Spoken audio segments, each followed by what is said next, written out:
بھی اکثر لوگ سوتے ہوئے اپنے گلے پر دباؤ، سینے پر پریشر محسوس کرتے ہیں، بلکہ یوں محسوس کرتے ہیں کہ جس طرح کسی نے گلے کو دبوچ لیا ہو اور سینے پر پریشر بڑھ گیا ہو۔ کیا یہ جادو جنات کا سبب ہوتا ہے یا کسی عصبی عوارضات کے سبب ایسا ہوتا ہے؟ یہ ڈاکٹر صاحب جادو جنات کی وجہ سے بھی ہو سکتا ہے، نظر بد کی وجہ سے بھی ہو سکتا ہے، کسی میڈیکلی وجہ سے بھی ہو سکتا ہے، سٹریس کی وجہ سے بھی ہو سکتا ہے، اسٹمک کی وجہ سے بھی ہو سکتا ہے۔ اس کی تو بہت ساری وجوہات ہو سکتی ہیں۔ ہاں، اگر کسی کو جادو جنات کی وجہ سے رات کو سوتے ہوئے سینے پر دباؤ اور بوجھ محسوس ہو اور وہ یوں محسوس کرے جس طرح کسی چیز نے گلا پکڑ لیا ہے اور میں آوازیں دینے کی کوشش کر رہا ہوں، فیل کرتے ہیں کچھ پیشنٹ، تو آوازیں دینے کی کوشش کر رہا ہوں تو آواز نہیں نکل رہی، پسینے آ جاتے ہیں، ٹھنڈے پسینے، اور بندہ محسوس کرتا ہے مجھے کسی نے جکڑ لیا۔ ایسی کیفیت اگر ہے تو اس وقت فوری طور پہ آپ کوشش کریں آیت الکرسی پڑھنے کی۔ اللہ لا الہ الا هو الحی القیوم، آیت الکرسی کے ایک دو لفظ بھی آپ نے منہ سے پڑھے تو وہ اسی ٹائم وزن ختم ہو جائے گا۔ اب یہاں یہ ہے کہ اس سے بچا کیسے جائے؟ رات کو سونے سے پہلے آپ ایک عمل کر کے سوئیں تو انشاءاللہ اس طرح کا مسئلہ آپ کے ساتھ نہیں ہوگا۔ اگر رات کو سوتے ہوئے یہ مسئلہ آپ کو جادو جنات، نظر بد یا جنات کی وجہ سے ہوتا ہے تو پھر جنات کی وجہ سے ایسا معاملہ نہیں ہوگا۔ وہ عمل کیا ہے؟ نبی مکرم صلی اللہ علیہ وسلم ہمیشہ رات کو سونے سے پہلے یہ عمل کیا کرتے تھے۔ کیا آپ عمل کرتے؟ آخری کل تین دفعہ پڑھتے، ہاتھوں پہ پھونک مارتے،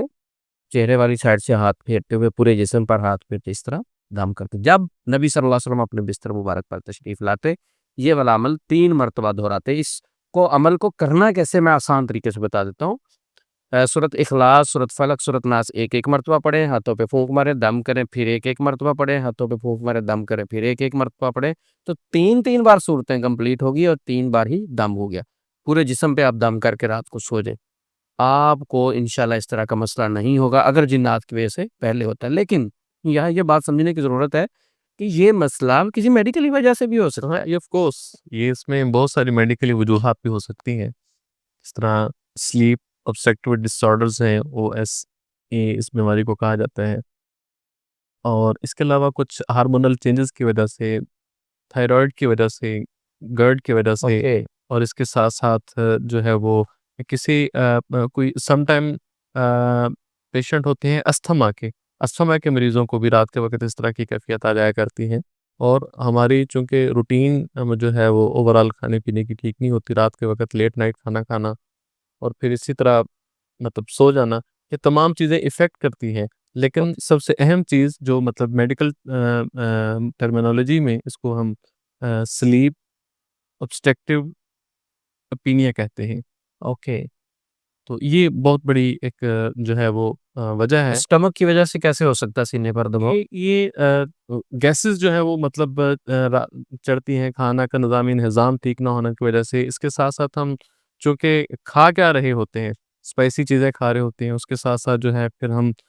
پراپر واک کا اپنی کا خیال نہیں رکھتے، اپنی نیوٹریشن کا پراپر خیال نہ رکھنے کی وجہ سے، اور کھانے کی ٹائمنگز ٹھیک نہ ہونے کی وجہ سے اس قسم کے مسائل اکثر ہو جاتے ہیں۔ بلکہ اس کی سمٹمز تو سم ٹائم ایسے ہوتے ہیں کہ یوں لگ رہا ہوتا ہے کہ پیشنٹ کی ہمیں ای سی جی وغیرہ بھی ہے ریکمینڈ کرنی پڑتی ہے سم ٹائم، اوکے، کہ اس کو کوئی ہارٹ کا مسئلہ تو نہیں بن رہا ہے۔ ایکچولی پھر at the end of diagnoses یہ فیل ہو رہا ہوتا ہے، یہ پتہ چلتا ہے کہ جناب اس کو جو ہے وہ کوئی ہارٹ کا مسئلہ نہیں ہے، بلکہ اس کو مسئلہ ہی لیٹ نائٹ کھانا کھانے کی وجہ سے، اسپائسی چیزیں کھانے کی وجہ سے ہی یہ مسائل پیدا ہوتے نہیں ہیں۔ میڈیکلی وجہ سے بھی ہو سکتی ہے، تو اگر پوسچر درست نہ ہو۔ آف کورس یہ بھی جو ہے وہ بہت دفعہ ایسا ہوتا ہے کہ کچھ لوگوں کو الٹا لیٹنے کی، مطلب ایک خلاف سنت عمل ہے، الٹا سونے کی عادت ہوتی ہے، اس وجہ سے بھی یہ معاملات ہو جاتے اور کچھ لوگ سیدھا سوتے ہیں، سینے پہ تکیہ رکھ لیا، کوئی ہاتھ رکھ لیا، مسلسل ساری رات وزن والی چیز محسوس کی تو جس وجہ سے بلڈ کی سرکولیشن ڈسٹرب ہو سکتی ہیں۔ جی، یہ بھی ہمارے تجربے میں ہے۔ بالکل ایسی بات ہے، جس دیکھیں سنت میں حکمت ہے، سنت میں حکمت ہے، اور جس وقت ہم سنت پر عمل نہیں کرتے گویا کہ ہم کسی حکمت سے محروم رہ جاتے ہیں۔ تو یہی ایک وجہ ہے کہ جس وقت کم کھانے کو کہا گیا، اسی کے ساتھ ساتھ جو ہے وہ مطلب آپ کو کہا جاتا ہے کہ رائٹ سائڈ پہ سوئیں، لیفٹ سائڈ اوپر رکھیں۔ اس کا مطلب یہ ہوتا ہے کہ آپ کے جو ہارٹ سائڈ ہے اس کے اوپر پریشر نہ بڑھے۔ یہ نیند والی کیفیت میں اس کو کہہ سکتے ہیں، یہ نیند کا فالج ہے، سلیپ پیرالائسس جو ہم لفظ یہ بھی بولتے ہیں۔ یہ ایکچولی سلیپ پیرالائسس ایک الگ چیز ہے، یہ جو ہے جو obstructive سلیپ اپینیا ہے، اس کی ایکچولی جو سمٹمز ہیں وہ یہی ہوتی ہیں کہ پیشنٹ یہ فیل کرتا ہے کہ میرے سینے پر پریشر ہے، میرا گلا کوئی دبا رہا ہے، وہ آواز نکالنے کی کوشش کرتے ہیں، اس کی آواز نہیں نکل رہی ہوتی، اور جو تنگی تنفس یعنی سانس جو ہے وہ اس کو تنگ ہوتا ہوا محسوس ہو رہا ہوتا ہے۔ اس طرح کے جو مطلب سمپٹمز ہیں، اکثر لوگ پھر اس کو یہ سمجھتے ہیں کوئی عصبی اثرات ہیں یا کوئی مطلب جو ہے وہ جنات کا عمل ہے۔ لیکن آپ نے صحیح فرمایا کہ جس طرح آ اگر تو جنات کی وجہ سے یا جادو کی وجہ سے یہ مسائل ہیں، تو اس کا آپ نے بہترین سولوشن بتا دیا ہے کہ وہ جو آخر ہم 3 کل والا عمل جی، کریں جی، جی سر۔ جی، جی، بالکل۔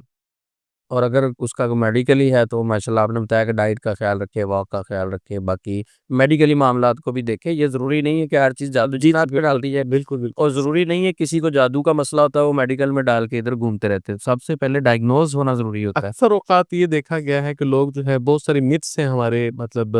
لوگوں کے اندر پائی جاتی ہیں۔ ہم بہت ساری بیماریوں کو اس طرح بڑھا لیتے ہیں کہ ہم غیر مستند اور جو ان پڑھ قسم کے معالجین سے اپنا رابطہ کرتے ہیں، ان سے مشاورت کرتے ہیں، اس کا نتیجہ یہ نکلتا ہے کہ ہم بیماری کو ان سائڈ بڑھا رہے ہوتے ہیں، اور بیہائنڈ دا اسکرین ہماری ڈیزیز جو ہے وہ کرونک ڈیزیز میں تبدیل ہوتی جاتی ہے، اور جو عاملین ہیں وہ اس کو جو ہے وہ اس چکر میں ڈالے رکھتے ہیں، اور وہ کسی جادو جنات یا کوئی عصبی اثرات کے چکر میں ڈال کے بجائے اس کے کہ اس کو صحیح طور پہ تشخیص کریں، مطلب پتہ چلے کہ اگر کوئی میڈیکل کا مسئلہ ہے تو اس کو میڈیکلی اس کی تشخیص کروانی چاہیے، اور اگر کوئی مطلب یہ جادو جنات والا معاملہ ہے تو کسی صحیح معالج سے اس کا ٹریٹمنٹ میں کروانا یہی چاہیے۔ کہوں گا کہ عامل حضرات کو چاہیے کہ وہ میڈیکلی مسائل کو سمجھیں کہ یہ بھی ہو سکتے ہیں، اور ڈاکٹر حضرات سے ریکویسٹ ہے کہ وہ جادو جنات کا بھی سرے سے انکار نہ کریں۔ کچھ وہ سرے سے انکار کر دیتے ہیں کہ یہ ہوتا ہی نہیں ہے، یہ وہم ہے، نفسیاتی مسائل ہے، حالانکہ قرآن و حدیث میں اس کا وجود ملتا ہے، یہ اثرات بھی ہو سکتے ہیں۔ تو وہ میڈیکل چیزوں کو ایکسیپٹ کریں، وہ جادو جنات کو ایکسیپٹ کریں کہ یہ مسائل بھی ہو سکتے ہیں۔ درمیانہ پن، میانہ روی اسلام یہ کو پسند میں کرتا ہے۔ تو اس سینیریو میں یہ سمجھتا ہوں کہ اس کی صحیح تشخیص جو ہے وہ ایک وہی شخص کر سکتا ہے جو ایک اچھا عامل بھی ہو اور اس کے ساتھ ساتھ وہ طبی علم بھی رکھتا ہو، جس طرح کہ ماشاءاللہ آپ ایک مستند طبیب بھی ہیں اور ایک بہترین عامل بھی ہیں، تو اس طرح کا بندہ ان دونوں چیزوں کے اندر جو ہے وہ مطلب ڈیفائن کر سکتا ہے، ان کو الگ الگ ڈیفرینشیٹ کر سکتا ہے کہ جی یہ جو ہے وہ جادو جنات کے مسائل ہیں یا پھر جو ہے وہ یہ کہ میڈیکل کے مسائل ہیں۔ تو میں سمجھتا ہوں کہ صرف یہی نہیں دیکھنا چاہیے کہ مطلب جو ہے وہ ہر بیماری، ہر جو مطلب عوارضات آتے ہیں رات کے وقت، خوابی ہے یا رات کا نیند کا نہ آنا، یا بہت سارے ایسی سمٹمز ہیں جن کے متعلق ہم سمجھ رہے ہوتے ہیں کہ یہ کوئی روحانی مسئلہ ہے، جبکہ وہ میڈیکلی مسئلہ ہوتا ہے۔ بہت سارے ہارمونل ڈیزیزز کے اندر اور اس طرح تھائرائڈ کے بہت سارے معاملات ہیں، اس میں پیشنٹ کو یہ فیل ہوتا ہے کہ میرا سانس بند ہو گیا ہے، یا دل کی دھڑکن بہت تیز ہو جاتی ہے، یا بہت زیادہ دب جاتی ہے،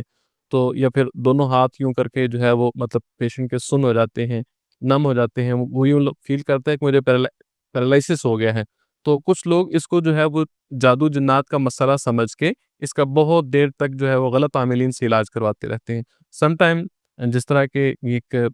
گردن توڑ بخار ایک بڑی معروف بیماری ہے، اس کے جو سمٹمز ہوتی ہیں اس میں بھی یہ ہوتا ہے کہ مریض چیختا ہے، چلاتا ہے، مارتا ہے، گھورتا ہے۔ یہ ساری سمٹمز کو دیکھ کے اکثر لوگ یہ کہہ رہے ہوتے ہیں کہ یہ جو بیماری ہے اس کو کوئی عصبی مسئلہ ہے، کوئی جادوئی مسائل بن گئے ہیں، کسی جن نے آ جکڑا ہے، جبکہ بنیادی طور پر وہ گردن توڑ بخار کی وجہ سے یہ معاملات ہو رہے ہوتے ہیں پیشنٹ کے ساتھ۔